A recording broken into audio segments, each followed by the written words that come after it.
महाराष्ट्रासारखं राज्य नाही, पंढरपुरासारखं तीर्थ नाही, पांडुरंगासारखं दैवत नाही, ज्ञानोबासारखे संत नाही, ज्ञानेश्वरी सारखा ग्रंथ नाही, वारकरी संप्रदायासारखा पंथ नाही, रामकृष्णासारखा मंत्र नाही, रामायणासारखी आचारसंहिता नाही, दशरथासारखा बाप नाही, कौशल्यासारखी माय नाही, प्रभू रामचंद्र सारखा मुलगा नाही, सीतेसारखी सून नाही, उर्मिलेसारखी जाऊ नाही, सुतकीर्ती मांडवी जठरीसारखी धीर नाही, भारतासारखा भाऊ नाही, लक्ष्मणासारखा बंधू नाही, हनुमंतरायासारखा सेवक नाही, विभीषणासारखा मित्र नाही, रावणासारखा शत्रू नाही, कोलायतका लबाड नाही, कावळ्यातका धूत नाही, कागळ्यातका काळा नाही, लोण्यातका मऊ नाही, माणसाच्या शरीरासारखं दुसरं कोणाचं शरीर नाही आणि छत्रपती शिवाजी महाराजांनंतर पुन्हा राजा होणे नाही.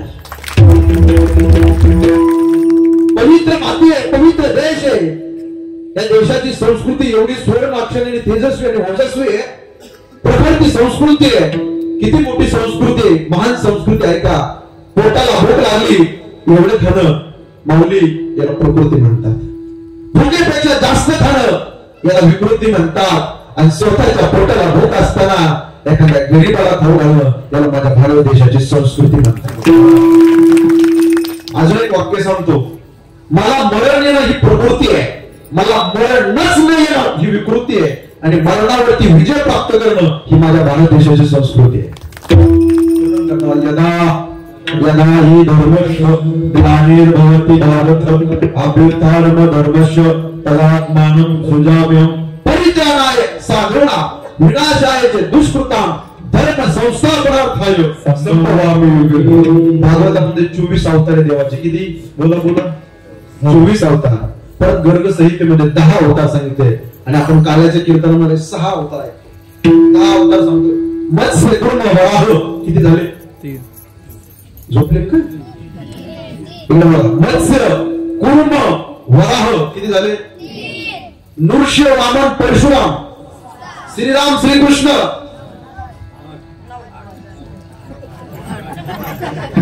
बौद्ध आणि दवा कलंकी विठ्ठल.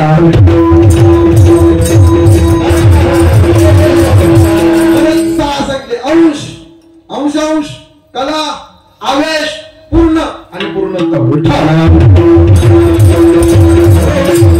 आम्ही देवाचे अंश आहोत, अंश आहोत. त्यावेळेस भागवतामध्ये वर्णन आले. शुकाचार्य महाराज राजा परीक्षित वर्णन करून सांगतात, गंगा मैया के पूर्ण तट पर ऐका, ज्यावेळेस ब्रह्मदेवाने सृष्टी निर्माण केली, सृष्टी निर्माण केली आणि शतू आणि मनुरूप अवतीर्ण झाले. आपण बसलेले सगळे मनुची लेकर आहोत. अंश अंश अंश अंश. आता पुढचा अवतार 2 नंबरचा बरं का. अंश अंश माणूसच आहे पण राजा आहे, झाडच आहे पण पिंपळाच आहे, गायच आहे पण कामधेनू आहे. अंश अंश. आता कला अवतार पहा, गंमत पहा कला अवतार मध्ये. मी तुमच्याकडे वर्णन करतो इकडे बघा. मस्तक पशुच आहे आणि शरीर मानवाचं आहे. कोणता अवतार आहे? बोला पाठीमागचे बोला बोला तुम्ही बोला. मस्तक पशुच आहे आणि शरीर मानवाचं आहे. काय कला आहे? कोणता अवतार आहे हा? नृसिंह. नृसिंह अवतार, कला अवतार, आवेश परशुराम अवतार, पूर्ण अवतार प्रभू रामचंद्राचा आणि परिपूर्णता अवतार कृष्ण परमात्म्याचा विठ्ठल. अवतीर्ण होते भक्त संकटामध्ये असला किती अवतीर्ण होतो. ऐका, धर्मराजाला महाभारतामध्ये वर्णन आले दूध खेळण्याचं ज्ञान नव्हतं. दूध म्हणजे काय? तर ते जुगार. आता ते बरं का मोबाईल वर सुद्धा आले, महाराज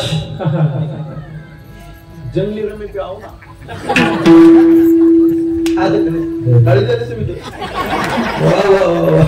भारीच पोर आहेत. कुठं आले, कुठं चाललंय महाराज? बरं, घरामध्ये 3 गोष्टी नसावा. 1, घरामध्ये याचा नाद नसावा, पत्त्याचा, घर बरबाद होतोय. 2, घरामध्ये दारूचा नाद नसावा, घर बरबाद होतो. आणि 3, घरामध्ये आळस नसावा.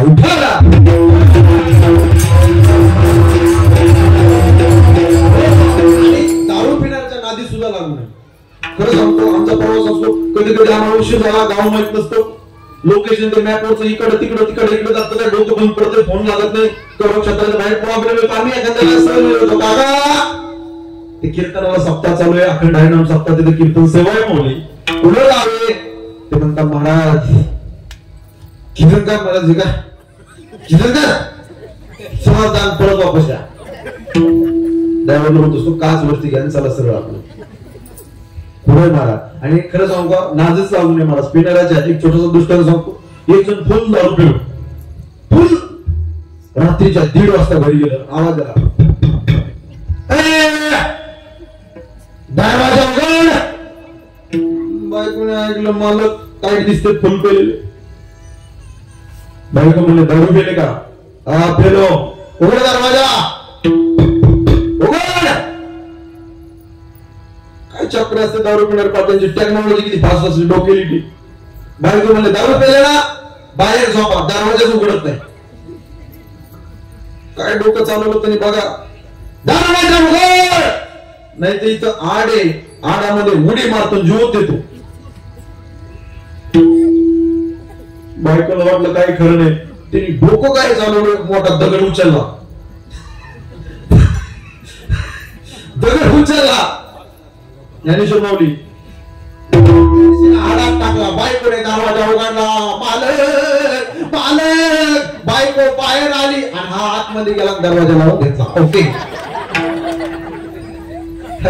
ते म्हणतात आता कसं वाटतंय बायको मला रात्रीचे 1:30 वाजलेत मालक मला भीती वाटते दरवाजा उघडा उघडा तो मला आता उघडत नसतो आता उघडत नसतो बायको म्हणले मी गाव गोळा करीन उघडा दरवाजा तुम्हाला खरं गाव गोळा मी पण गावाला विचारेन रात्रीच्या 1:30 वाजता कुठं गेली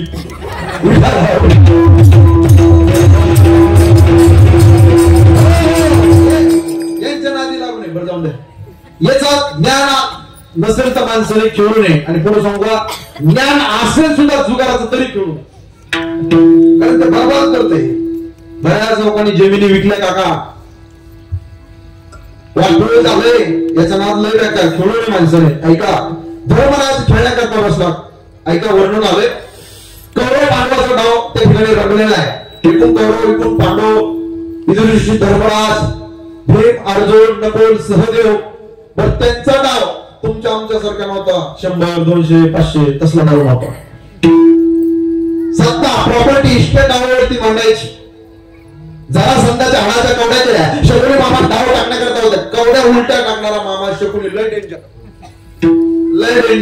तुम्ही जर म्हणले ना 6 तो 7 पडत होता कवडी उलटीच फिरवायचा लय डेंजर मामा पण तो डाव एवढा टाकला भरासेत माऊली दादा एवढा डाव टाकला जेवढं काही मांडलं ना पांडवाने सगळं हारल्या गेलं इस्टेट प्रॉपर्टी 5ही पांडवाला डावावर मांडलं दुर्दैव असलं तेही हारले धर्मराजाने हात जोडले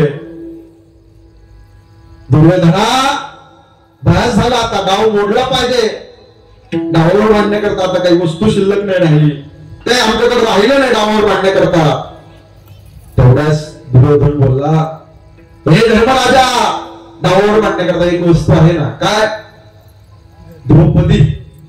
द्रौपदीला डावावर मांडलं बघा महाभारतामध्ये वर्णन आणले 5 पती होते स्वतःच्या बायकोला डावावर मांडलं महाराज काय व्याकरण आले घडून नाही ते घडलं कवड्या उलट्या पडल्या हारायला गेले पांडव आता दुर्योधन दुःशासनाला बोलतो द्रौपदी आता आपली दासी झाली तिच्या मोहली जाण तुला ओढून ओढत भरलेल्या या दरबारामध्ये घेऊन या राज दरबारामध्ये घेऊन ये तेवढ्यात मंडळी दुःशासन धावत गेला द्रौपदीच्या महली गेला आवाज दिला द्रौपदी बाहेर द्रौपदी बाहेर आवाज ऐकला भाऊजी वहिनी म्हणून येणारा आवाज आज डायरेक्ट नावाने येतो काय झालंय घडलेला वृत्तांत तिला सांगितलं तुला डावावर मांडलं तू आता दासी झाली दासी आमची तुला ओढत बोलवलाय चल हा झडला भाऊजी मी रजस्वला नारी मला येता येणार मी एक पात्री नारी मला येता येणार नाही मी विटाळीत नारी माझ्या अंगाला स्पर्श करू नका ऐका भाऊजी ऐकलं नाही तर दुःशासनाने हात धरला, ओढत ओढत नेणार. ए दुःशासना, तुला माहित आहे का, तुझ्या दरबारामध्ये घेऊन चालला, त्या दरबारामध्ये माझे 5 पतिराज मारून तुला भिमाने धनुष्यबाणाने उडवल्याशिवाय राहणार नाही. गदेने तुझ्या पायाची चटणी केल्याशिवाय राहणार नाही. नकुल सहदेव सोडणार नाही तुला. 5ही पतिराज सोडणार नाही. ऐका, ऐकलं नाही. दुःशासनाने ओढत ओढत ओढत ओढत द्रौपदीला भरलेल्या सभेमध्ये घेऊन आणलं. तिने 5ही पतीकडे पाहिलं. 5ही पतीने मानाखाली घातल्या.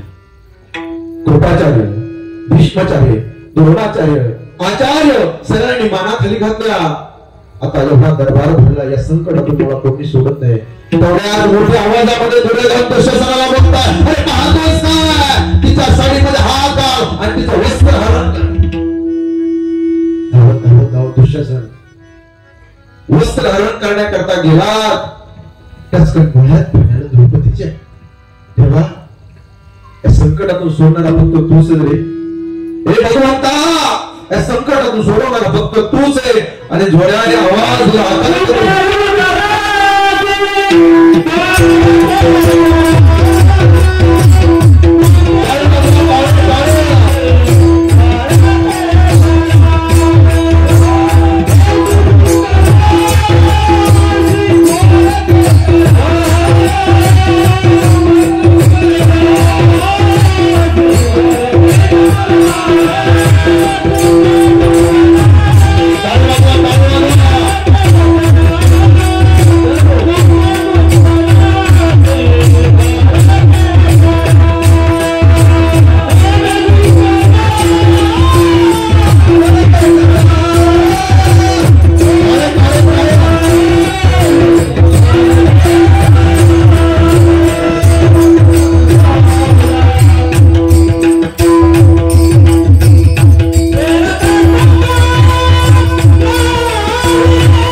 नारी है क्या नारी ही साड़ी है.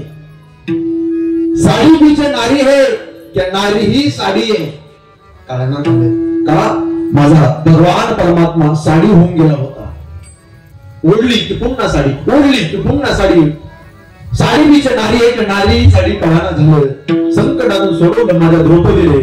हा देवाचा धर्म आहे. आणि साधूचा धर्म काय, संत महात्म्याचा धर्म काय, प्रस्तुत अभंगात वर्णन करतो.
काय